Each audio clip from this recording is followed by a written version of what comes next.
Hello, my name is Carl Blythe. I'm from the University of Texas at Austin. My digital poster is entitled Reads Well with Others, Understanding the Rise of Social Reading. And I'd like to begin by citing a well-known tipping point, and that is that the typical incoming freshman student at American universities and colleges, has read more digital text than they have read print text.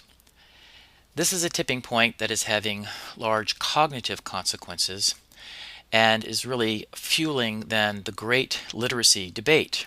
Many of us who teach in higher education know that there are those who think that so-called digital literacy, is creating, as Mark Bauerlein has called, the dumbest generation. That it is undermining their ability to think, their ability to make an extended argument, their ability to understand a literary text.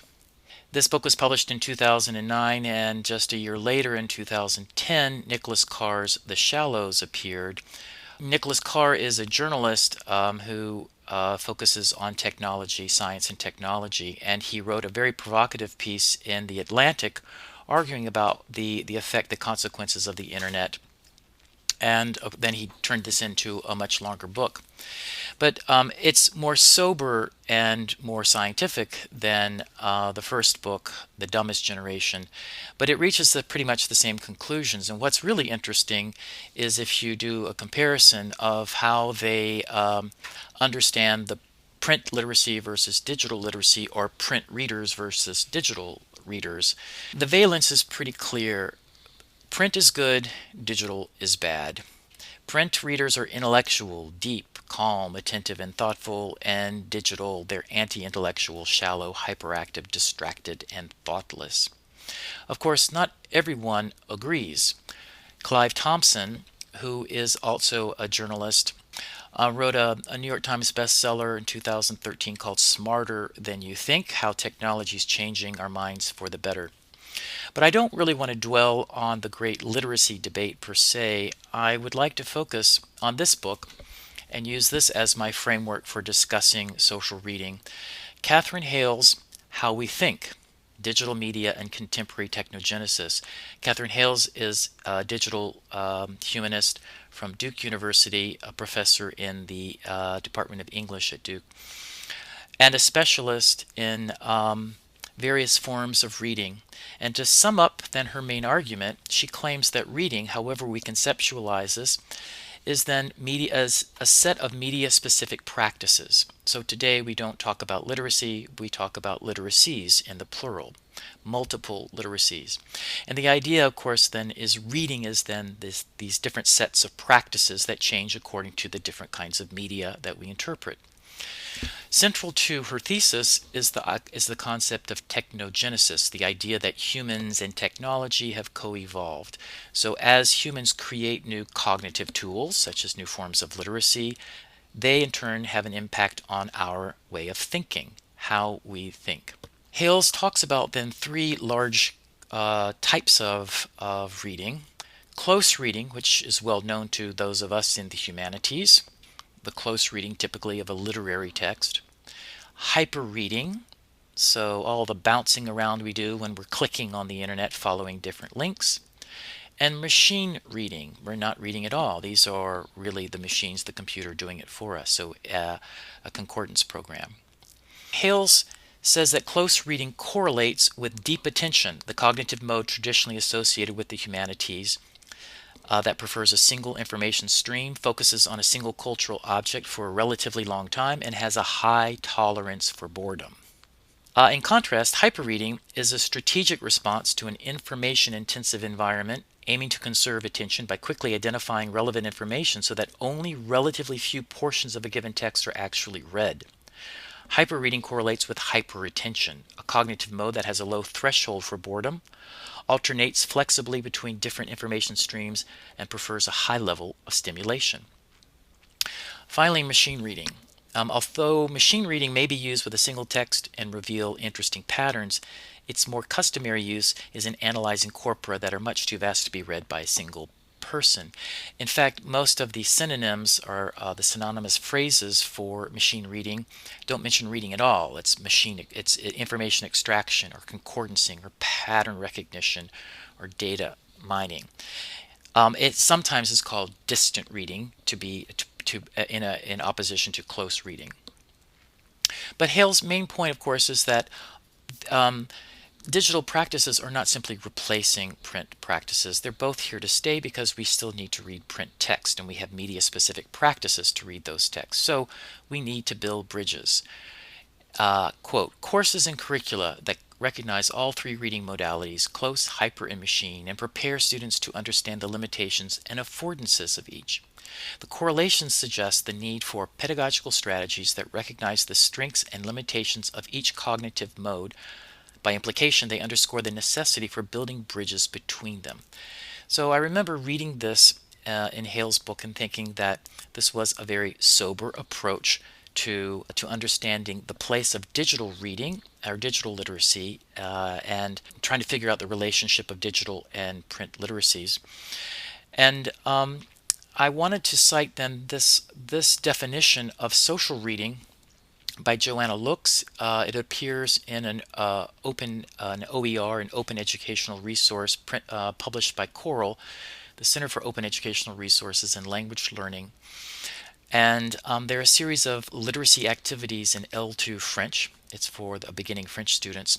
And she uses then social reading throughout as a particular method. But she defines social reading as an internet-based activity in which a group of people collaboratively reads, annotates, and comments upon a shared text. Initially, the practice was the outgrowth of technology for e-reading, a means to promote increased interest and engagement in L1 texts. So social reading, in more language teaching parlance, one could say that it constitutes a during reading activity. The master metaphor then of social reading is really the text as a place to meet. And this is the Chronicle of Higher Education, an article that appeared in 2012. And this is an article about a professor who created a website where different readers could meet to read Thomas More's Utopia. This was a research project that he had going at the time. Here we have readups.com, which of course is a play on meetup.com, a site where different people can come together and meet, and sometimes meet offline. But here they form groups following each other on Twitter, and of course as they're reading their way through different books together. And of course this metaphor is moved into another space, that of the classroom. So turn any book or document into a digital classroom. At Coral, at the Center for Open Educational Resources and Language Learning here at UT Austin, we've developed eComma, which is another social space or a space on the web for doing social reading. And it focuses on social annotation. That is, marking a text up with a group of students. So here we have a layout in an early version of eComma. It was actually developed in the Department of English by a literature professor who was interested in finding new ways to help his students read literary text. In other words, he wanted them to do a better job at close reading. And so here we have passages from The Wasteland by T.S. Eliot. And you see to the left you have the text, and then to the right of the text you have a word cloud. So let me just read the first stanza. The river's tent is broken. The last fingers of leaf clutch and sink into the wet bank. The wind crosses the brown land unheard. The nymphs are departed. Sweet Thames, run softly till I end my song. A beautiful poem.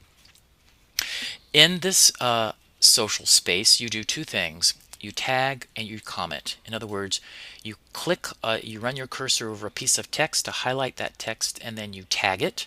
That is, you write a short description or a label, usually just a word, or you can write a comment, which is a more fully developed observation about that piece of the content. So here we have a student who's doing a close reading of the word meaning, sink. Sinking refers to negative things happening. If something is sinking, it's going down. It can also sometimes symbolize defeat. And then Allison responds, I agree. The harder one tries to get out of sinking sand, the further they sink. Kind of the same idea. So they're looking at word meanings. They're also looking at metaphors, which is a typical thing, something typically that you do in close reading, looking at different kinds of tropes. And here they're looking at the metaphor of the river's tint is broken, and look at all these different people who are writing in with their definitions or their understandings of this particular metaphor. But in close reading, it takes on this social aspect. And here I'd like to cite the work of John Dubois, who is a functional linguist who writes about stance taking as a triangle. A person in a sociocultural field evaluates something, and that, of course, then has implications or consequences for their relationship to the other people that they're in contact with. So, for example, here Allison evaluates the word brown. Brown is a dull color, very boring and uneventful, there to describe life in the wasteland. And Travis responds, I don't think brown means uneventful. It seems as though there's a lot happening here. So, one opinion, of course, puts that person in a stance, makes them take a stand, and then has a social consequence. Somebody doesn't agree with them. But not only do they disagree or agree with each other's interpretations, they also evaluate then the reader. So here, Javier has highlighted a large stretch in blue here, and then writes a lot about it. And Kevin comes back and says, I like the way you deduce such vast knowledge. I bet Wikipedia is how you find all the work you do. So in other words, Kevin is making a comment not so much about the comment itself that was made, but rather about the reader, about where this person finds his or her opinions. So you can also think of e-comma in terms of hyper reading. It starts to look like what hyper reading is all about, as defined by Catherine Hales. So for example, here's somebody who's highlighted from The Wasteland the word léman. Léman is French for Lake Geneva and an archaic word for mistress. Now, obviously, they didn't know this, but they were using online translators and Google searches to find this information. The main point here is that in hyperreading, you don't stay just with the text. You go off the text. You're jumping all around. So Google searches is typical of a hyperreading. Here somebody shares a lot of information, as you can see, and then Kevin says, where did you Google that?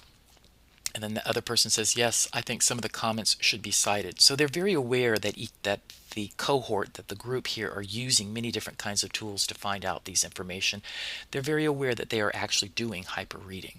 Another way to think about this in e-comma is that, and here's the newer interface that we're now using. Again, you have the text on the left of Jabberwocky, and then the various highlighted pieces of text on the right here. And this person has highlighted the word Borogovs in the third line. All mimsy were the Borogovs, and it shows up then on the right. And they've simply added a link because they've gone and found a link that's for some reason must be relevant. If you click on the link, it takes you to Muppet Wiki. Did you know that there was a site called Muppet Wiki? The Muppets did actually a video version of Jabberwocky, and this is an image of two Borogovs. Another way to think about hyperreading is in terms of glossing, and glosses here do not have to be linguistic signs per se. They can be multimodal. They can be images or videos. And of course, if they are linguistic signs, they can be multilingual. So here again with Jabberwocky at the bottom of the text in line 22, come to my arms, my beamish boy. And Hans up here highlights beamish and asks the group, is this positive or negative adjective? What does this mean? Somebody replies with Hebrew, and the next person replies with Japanese, and then somebody replies with a video, and so forth.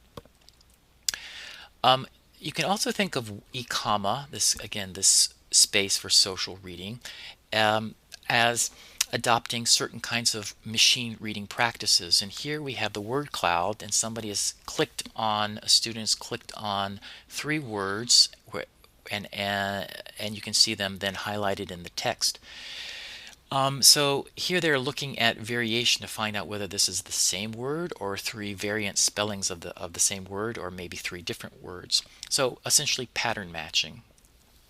Another form then of machine reading comes from heat maps, And just like in a word cloud where you have the larger words are the more frequent words in the text, here the words, the brighter, the heat map, the part that glows more, has been annotated more heavily by the group. So this is the last stanza of the poem Liberté by Éluard, who was a French poet during the 40s, a surrealist poet. And he's writing this poem, and this is the line that caught the attention of most of the students. So quickly, what are the affordances of social reading?